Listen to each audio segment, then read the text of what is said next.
TV journalist association 2026च्या पत्रकारिता पुरस्कारांमध्ये ABP माझाचाच डंका पाहायला मिळाला।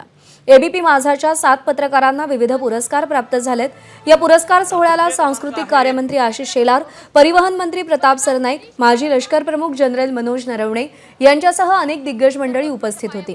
एबीपी माझाचे प्रतिनिधी सूरज सावंत, अभिषेक मुठाळ, तुषार कोहळे, अक्षय भाटकर, सिद्धेश कांसे, नम्रता दुबे आणि सूरज ओझा यांना हे पुरस्कार देण्यात आलेले आहेत।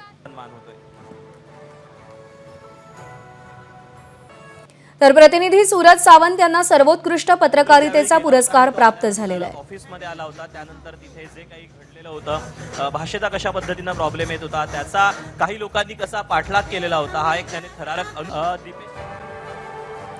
तर प्रतिनिधी अभिषेक मुठाळ याला सर्वोत्कृष्ट विशेष वृत्त पुरस्कार प्रदान करण्यात आलेला आहे।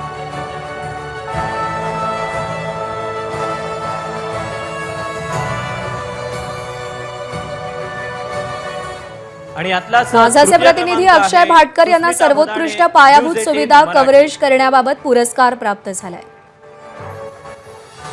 सर्वोत्कृष्ट पायाभूत वृत्त अर्थात इन्फ्रास्ट्रक्चर याकरता हे पुरस्कार यंदाच्या वर्षीपासून देण्यात येत आहेत। तर एबीपी माझाचे प्रतिनिधी सिद्धेश कांसे यांना उदयनमुख पुरस्कार देण्यात आलेला आहे। पुरस्कार स्वीकारतायत दीपक पळसुले।